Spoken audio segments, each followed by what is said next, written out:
राधे राधे मित्रों, एक अभी सर्प आ गया है और वो वहीं पेड़ के ऊपर ही बैठा है जहाँ से निकलते हैं, ठीक वहीं से। तो आज हम उसको पकड़ते हैं। मेरे साथ हैं मेरे कुछ मित्र, लेकिन ये मित्र सिर्फ दूर ही रहेंगे। काना, यहाँ सांप रहता है इसके ऊपर, सांप। अभी तो मैंने वो बाबा जी थे ना, देख रहा था पापा, चूहा नीचे से गिरा, बड़ा वाला चूहा ऊपर से।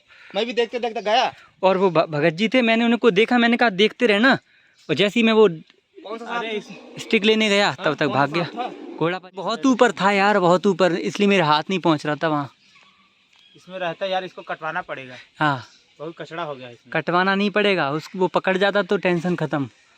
पता नहीं कहाँ गायब हो गया। तुमने क्यों नहीं बताई माधव, तुमने देखा तो? मैंने कहाँ देखा, देखा काल डंडा इसमें एक बार।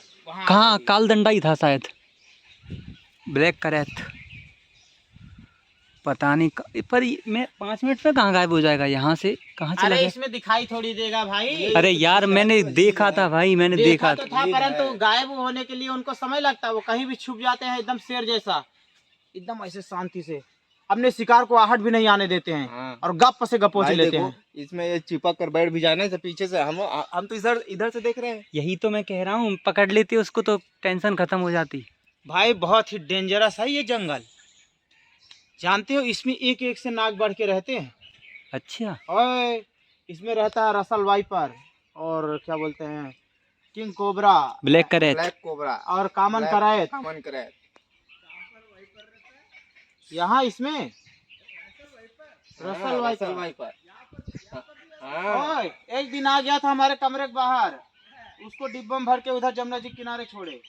जो बहुत ज्यादा फूंकता, फू फू फू फू करता। इधर से जब भी इधर से निकलो ना, ऊपर निगाह रख के जाना। ऊपर निगाह तो नीचे ही रहती है, परंतु अगर कोई भी आहट आती है तुरंत हम लोग पता करते हैं। लोग निकलते हैं और वो ऊपर ही है। धामी ना, वो डरे से भाग जाता है। अरे आपको बोला था निगाह रखना, इधर से लोग निकलते हैं, किसी के ऊपर झटक के गिर पड़े। ढूंढो। लखन जी देखो जरा अपनी निगाहों से, आकाश में नहीं पाता, तुम ही लोग निकलते हो उधर से। अभी यहाँ छिपा बैठा था वो इधर, इस जड़ में धारण करके यहाँ छुपे हुए। पता नहीं कहाँ पेड़ पे चढ़ने वाला सांप है वो।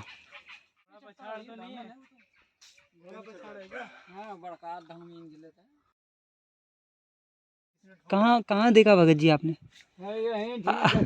आप ध्यान में चले गए थे क्या? थोड़ा तो के लिए नहीं तो ये खड़ा होकर देखना चाहिए ना। मैंने यही इन्हें इसलिए कहा था कि तब तक मैं आता हूँ और देखते रहो। छोटी सी निगाह, आप पता है वो कहीं भी किसी के ऊपर,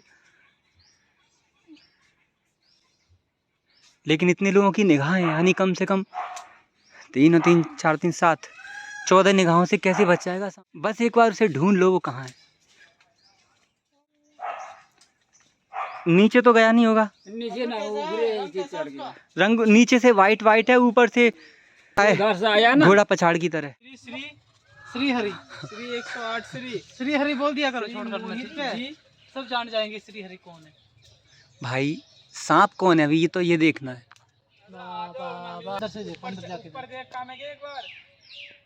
सांप नहीं मिलेगा। मधुमक्खी के छत्ता यही था भाई।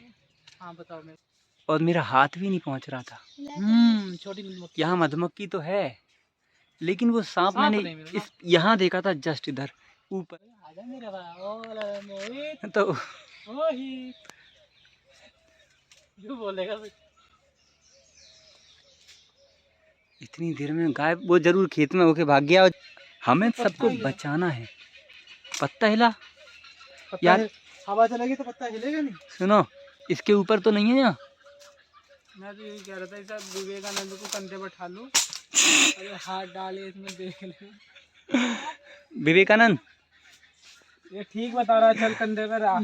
विवेकानंद को कंधे पे बिठा लो। और भाई कहाँ भाई अगर इस रास्ते से जाओ तो एक चीज याद रखना, अब सिर के ऊपर भी देखना है, क्योंकि सांप है ना, ऊपर से भी आ सकते हैं, है ना विवेकानंद? चलो, आज तो मिला नहीं, वो भाग गया। उसका दिन अच्छा होगा आज। छोड़ के गया था एक व्यक्ति को कि खड़े रहो, देखना कहीं सांप जाए नहीं। तब तक मैं अपना फ़ोन ले आता, पता नहीं वो खड़े रहे, फिर भी वो भाग गया।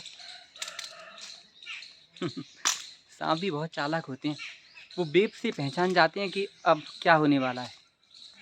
उनकी वेब्स बहुत ज़्यादा होती हैं। सांप, चींटियाँ, मैंने सुना ये जो फ्रीक्वेंसी होती है अर्थ की, उससे ही पहचान लेते हैं आने वाला संकट। तूफान आ रहा होगा तो चींटियाँ है ना ऊपर की ओर भागेंगी, समझ लीजिए तूफान आ रहा है। पहले के समय में लोग ये जानकारी रखते थे और रिकॉग्नाइज कर लेते थे कि अब ये संकट आने वाला है, क्योंकि वो नेचर के इंडिकेशन से समझ जाते थे। अब लोगों में ना पूरा मटेरियल, बस मटेरियल नॉलेज रह गई है, नेचुरल नॉलेज नहीं रह गई। 10 मिनट पहले ही मैंने यहाँ सर्प देखा और जैसे ही मैं स्टिक लेने गया, क्योंकि वो बहुत ऊपर था, फिर दोबारा वापस आया तो वो गायब, सांप चला गया।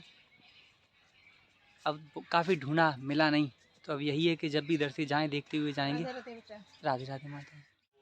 तो मित्रों, हम लोग अभी सर्प ढूंढने गए थे, वहाँ मैंने अपनी आँखों से सांप को देखा था। बिल्कुल बहुत बड़ा था, लेकिन वो बहुत ऊपर था, पाँव चढ़ने की भी जगह नहीं थी। वैसे मैं पकड़ लेता उसे, पर क्योंकि बहुत ज़्यादा हाइट थी तो मैं पहुँच नहीं पाता, इसलिए मैं स्टिक लेने गया। और जब तक मैं स्टिक लेके आया, मैंने वहाँ 2 व्यक्ति खड़े किए थे कि वो देखें, पर फिर भी पता नहीं कहाँ गायब हो गया, सामने से ही गायब हो गया। तो हो सकता है प्रभु चाहते हैं उसे ना पकड़ें आज, इसीलिए जो भी होता है भगवान जी की इच्छा से ही होता है। चलिए, नहीं सांप मिला, पर आपको कभी ट्राई नहीं करना चाहिए, बिल्कुल रिस्क नहीं। सांप को अगर आपको पकड़ना आता है तो भी बहुत बहुत सावधानी से, और नहीं आता तो बिल्कुल ट्राई मत करना, क्योंकि सर्प एक ऐसी सीधी मृत्यु है। जरा भी गलती हुई, जरा भी अगर आप ध्यान भटका तो जीवन समाप्त। ऐसी गलती नहीं करनी, जीवन बहुत बड़ा है। सावधानी से पकड़ें, या फिर जो लोग जानते हैं, जो विशेषज्ञ हैं, एक्सपर्ट हैं, उन्हीं से फ़ोन करके कहें उन्हें पकड़वाएं। पर हाँ, सांप को मारे भी नहीं। लोग कहते हैं कांटी हो गई, उसको टच कर लिया, कांटी नहीं होती, सब में भगवान है। अगर आप टच हो भी जाएं तो प्रणाम करके, भगवान का स्मरण करके भगवान जी से कहते हैं, भगवान सब सुनते हैं, ऑल टाइम सब जगह प्रेजेंट हैं भगवान, हर एक जगह। सांप के अंदर भी हैं, तो सांप अपना स्वभाव तो नहीं छोड़ेगा। वो गुस्सा होगा तो वो काटने की कोशिश करेगा, क्योंकि ये उसका बिहेवियर है, स्वभाव है। लेकिन भगवान है ना, सबकी भावनाओं को पढ़ लेते हैं, ऑटोमेटिक भी ऐसी स्थिति बना देंगे कि सांप फिर नहीं काटेगा। वो गुस्सा तो करेगा पर काटेगा नहीं।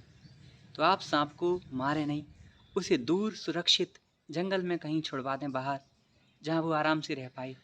आश्रम में हम लोग भी यही करते हैं, सांप को मारते नहीं, पकड़ के दूर छोड़ देते हैं जंगल में, जहाँ उसे होना चाहिए, और वो फ्रीली रह पाएगा। ये गौ माता की सेवा। ये देखिए कितना पानी आ गया है। कभी सोचा नहीं होगा कि यमुना जी इतना ऊपर आ जाएंगी। और वो एक बार हम फूल तोड़ने गए थे, वहाँ उधर उधर उधर तक पानी आ गया, जबकि पानी बहुत पीछे होता था। और ये बांध है ना, ये पत्थरों वाला, ये भी डूब गया। इससे 50 मीटर और आगे बहती थी यमुना जी, और वो भी बहुत गहरी। चारों तरफ अभी वृंदावन में पानी ही पानी दिखाई दे रहा है। ये देखिए, आपको यहाँ से दिखाते हैं, इस झाड़ियों में से की आवाज़ आ रही है, कोई सांप या फिर ये गया मॉनिटर लिजार्ड उधर है।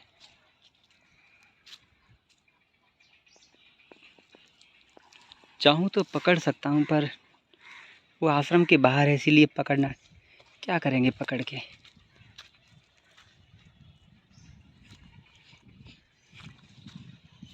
क्योंकि वैसे भी ये जंगल इनका घर है, लेकिन वो इन पत्थरों में छिप जाती हैं, इन ये जो दरार दिखाई दे रही है। और ये देखिए हमारी यमुना जी, जय हो माँ। कितना पानी है, दूर दूर तक, अंदर जंगल में भी पानी चला गया। वो पीली, वो बड़ी वाली ठोकर है, वो भी डूब गई, और सामने घाट भी डूब गया, उधर पूरा रोड।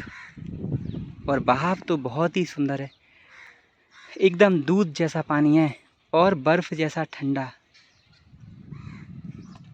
ऐसी होनी चाहिए यमुना जी, भगवान करें यमुना जी ऐसी रहें। वैसे मैंने प्रार्थना की थी, एक ब्लॉग में मैंने कहा भी था हे भगवान यमुना जी बढ़ जाएं। और देखो प्रभु ने इच्छा पूरी कर दी, यमुना जी बढ़ गई और इतनी बढ़ी हैं कि 10 साल में भी इतना पानी कभी नहीं आया।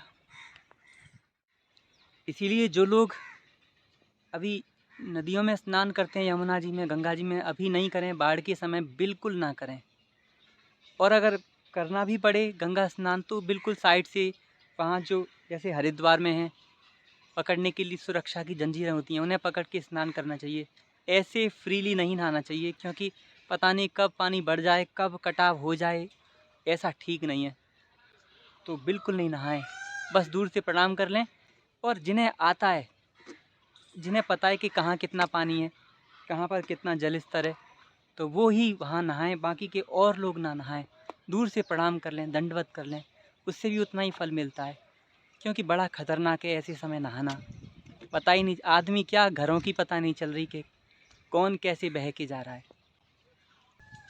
वैसे भगवान विष्णु के चरणों का ध्यान, या फिर भगवान शिव के चरणों का ध्यान, गुरु जी के चरणों का ध्यान, माता पिता के चरणों का ध्यान, इनसे भी वही फल मिलता है जो गंगा जी और यमुना जी में स्नान करने से मिलता है। ये भी होता है, स्नान 6 प्रकार के होते हैं, ऐसा शास्त्रों में बताया है। प्रभु के नाम का स्मरण, उनके नाम का जाप, उनके चरणों का ध्यान, और गौ माता की चरण रज को सिर पर लगाना, अथवा यौगिक जो प्राणायाम का स्नान। जल का स्नान तो सबसे बाद में होता है। तो इनमें से कोई सा स्नान कर सकते हैं आप, पवित्र माने जाएंगे। आज की वीडियो में इतना ही, अगली बार फिर मिलेंगे। राधे राधे। आश्रम में अधिकतर हम लोग नंगे पैर चलते हैं। ये मेरे कुछ कांटा लग गया।